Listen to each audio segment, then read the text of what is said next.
नमस्कार, मैं हूं नीरज कुमार और आप देख रहे हैं माय मीडिया न्यूज। वक्त हो गया है दिन भर के बड़ी खबरों की। अमेरिका के राष्ट्रपति डोनाल्ड ट्रंप ने कहा है कि रूस के राष्ट्रपति व्लादिमीर पुतिन को यूक्रेन के साथ समझौता करना चाहिए। उन्होंने आगे कहा कि वे जितनी जल्दी हो सके पुतिन से मुलाकात करेंगे। ट्रंप ने ट्रूथ सोशल पर पोस्ट में रूसी राष्ट्रपति व्लादिमीर पुतिन का नाम लेकर कहा कि पुतिन के साथ उनके हमेशा अच्छे संबंध रहे हैं, लेकिन अब इस युद्ध को समाप्त करने का समय आ गया है।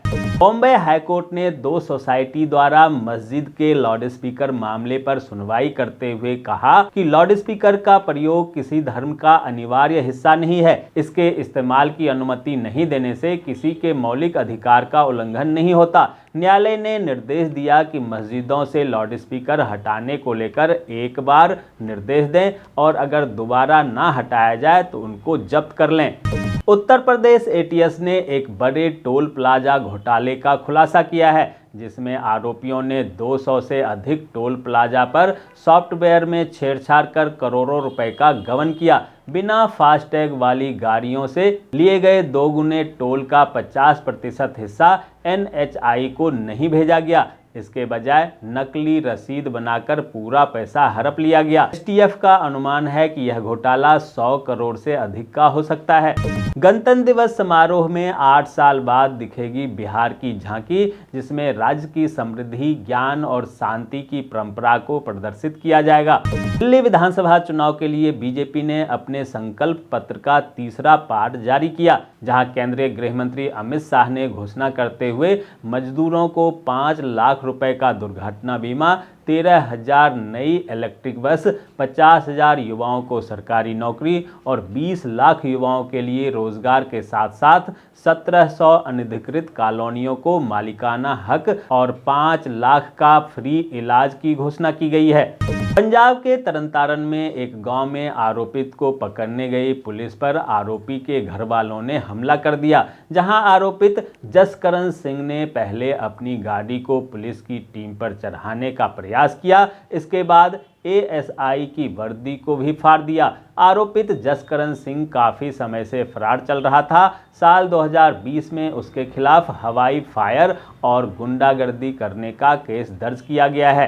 दोस्तों, आगे बढ़ने से पहले आपसे रिक्वेस्ट है कि अगर आपने अभी तक इस न्यूज़ को लाइक और कमेंट नहीं किया है तो प्लीज़ लाइक और कमेंट कर दीजिए, क्योंकि आपके लाइक और कमेंट का मैं कब से इंतजार कर रहा हूं। और जैसा कि आपको पता है, कमेंट करने वाले लोगों के नाम हम कल के न्यूज़ के लास्ट में बताते हैं, इसलिए न्यूज़ को लास्ट तक जरूर देखिए। मुंबई आतंकी हमले के दोषी तहव्वुर राना को भारत लाने का रास्ता साफ हो गया है, जहां अमेरिकी सुप्रीम कोर्ट ने तहव्वुर राना के भारत प्रत्यर्पण को मंजूरी दे दी है। बता दें कि पाकिस्तानी मूल के कनाडाई व्यवसायी तहव्वुर राना मुंबई 26/11 आतंकी हमले का आरोपी है। उस हमले में 160 से अधिक लोग मारे गए थे। वहीं अब शराब कारोबारी विजय माल्या, PNB घोटाले के आरोपी नीरव मोदी सहित मेहुल चौकसी और अर्श दलाल जैसे भगोड़ों को भी लाने की तैयारी है। भारत और इंडोनेशिया के बीच रिश्तों को और मजबूत बनाने के लिए आज दोनों देशों के बीच कई समझौते हुए, जहां दोनों देशों ने रक्षा, विनिर्माण और आपूर्ति श्रृंखला के क्षेत्र में संयुक्त रूप से काम करने पर सहमति जताई। दोनों देशों के बीच ये बढ़ती दोस्ती चीन को एक बड़ा संदेश है। कांग्रेस पार्टी ने डॉलर के मुकाबले रुपए के मूल्य में लगातार हो रही गिरावट पर गहरी चिंता जताई है और कहा कि ऐसा लगता है कि प्रधानमंत्री नरेंद्र मोदी सरकार डॉलर के मुकाबले में रुपए का शतक लगवाने का संकल्प ले रहे हैं। भारतीय अंतरिक्ष एजेंसी इसरो फिर से एक नया रिकॉर्ड अपने नाम करने जा रहा है, जहां 29 जनवरी को इसरो अपनी 100वीं लॉन्चिंग के लिए तैयार है। इसे भारतीय अंतरिक्ष एजेंसी इसरो श्रीहरिकोटा के सतीश धवन अंतरिक्ष केंद्र से GSLV F-15 मिशन को लॉन्च किया जाएगा। गणतंत्र दिवस की पूर्व संध्या पर पुलिस, अग्निशमन, होमगार्ड और नागरिक सुरक्षा और सुधार सेवाओं के कुल 942 कर्मियों को विभिन्न श्रेणियों के लिए वीरता और सेवा पदक से सम्मानित किया गया। इन सभी को राष्ट्रपति द्रौपदी मुर्मू ने सम्मानित किया। नीति आयोग ने देश के 18 बड़े राज्यों की वित्तीय सेहत का सूचकांक जारी किया है। यह सूचकांक वित्त वर्ष 2022-23 में राज्यों के वित्तीय प्रदर्शन पर तैयार किया गया है। इनमें उड़ीसा पहले स्थान पर है, वहीं पंजाब जो पहले विकसित राज्यों में आता था वो अंतिम स्थान पर पहुंच गया है। दूसरे नंबर पर छत्तीसगढ़ है, वहीं तीसरे नंबर पर गोवा, जबकि आंध्र प्रदेश नीचे से दूसरे नंबर पर है और पश्चिम बंगाल जो कभी नंबर 1 हुआ करता था आज निचले पायदान के तीसरे नंबर पर है। भारतीय रेलवे ने आज श्री माता वैष्णो देवी रेलवे स्टेशन कटरा से श्रीनगर तक पहली वंदे भारत ट्रेन का ट्रायल रन शुरू किया। यह ट्रेन अजी खाद ब्रिज से गुजरी, जो भारत का पहला केबल स्टेड रेल ब्रिज है। इस ट्रेन को खास तौर पर कश्मीर घाटी के ठंडे मौसम के हिसाब से डिजाइन किया गया है। पश्चिम बंगाल के नदिया जिले में भारत बांग्लादेश सीमा के पास सीमा सुरक्षा बल के जवानों ने एक बड़ी कार्रवाई में 62,200 फेंसिडिल कफ सिरप की बोतलें बरामद की है। इनकी अनुमानित लागत 1.4 करोड़ रुपए आंकी गई है।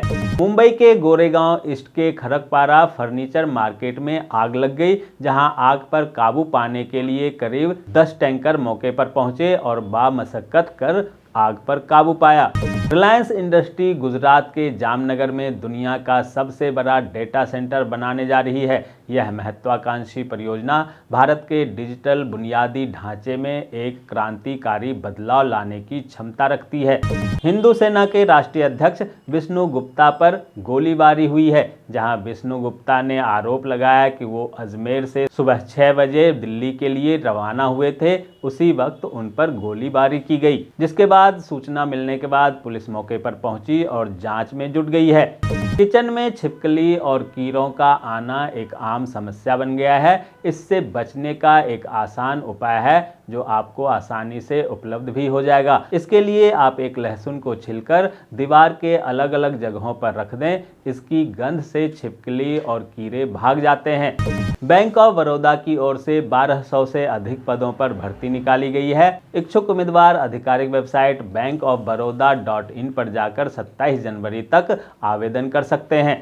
इनेलो नेता अभय सिंह चौटाला ने बीजेपी पर निशाना साधते हुए कहा कि हरियाणा में बीजेपी की सरकार बने 10 साल और 100 दिन हो गए हैं, लेकिन इस दौरान प्रदेश में बेरोजगारी, महंगाई, भ्रष्टाचार, नशा, कर्ज और कानून व्यवस्था की स्थिति बद से बदतर होती जा रही है। उत्तराखंड में 27 जनवरी से लागू होगी समान नागरिक संहिता, जहां सीएम पुष्कर सिंह धामी करेंगे यूसीसी पोर्टल लॉन्च। प्रधानमंत्री नरेंद्र मोदी के देहरादून आगमन से ठीक एक दिन पहले राज्य में यूसीसी लागू हो रहा है। इस नए कानून के तहत विवाह पंजीकरण और लिव इन रिलेशन के लिए नियमों में होंगे बदलाव। सहारा समूह के निवेशकों के लिए बड़ी खबर है, जहां झारखंड सरकार ने 15 दिन के अंदर 400 करोड़ रुपए के निवेशकों को वापस करने का अल्टीमेटम दिया है। ऐसा नहीं करने पर समूह के निदेशकों के खिलाफ गिरफ्तारी की कार्रवाई की जाएगी।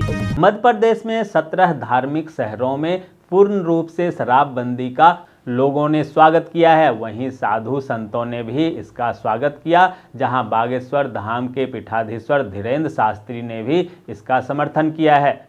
मध्य प्रदेश के महू में 27 जनवरी को राहुल गांधी की संविधान बचाओ जनसभा है। वहीं भारतीय जनता पार्टी ने भी संविधान गौरव अभियान का आगाज कर दिया है। ग्वालियर में संविधान गौरव अभियान के कार्यक्रम में शामिल होने मुख्यमंत्री मोहन यादव पहुंचे और मुख्यमंत्री ने कहा, कांग्रेस और राहुल गांधी को अतीत में किए गए अपने अपने नाना की करतूतों पर माफी मांगनी चाहिए। हिमाचल प्रदेश दिवस के अवसर पर प्रधानमंत्री नरेंद्र मोदी ने बधाई देते हुए कहा, मैं कामना करता हूं हमारी पवित्र भूमि प्रगति के पथ पर तेजी से आगे बढ़े। दोस्तों, मैं देख पा रहा हूं कि आप में से बहुत सारे लोगों ने इस न्यूज़ को लाइक किया है और कमेंट भी किया है, लेकिन अभी भी कुछ लोग बाकी हैं जिन्होंने न्यूज़ को लाइक और कमेंट नहीं किया है। उनसे भी आग्रह है कि प्लीज़ प्लीज़ प्लीज़ वे भी न्यूज़ को लाइक कर दें, कमेंट कर दें, साथ में शेयर भी कर दें।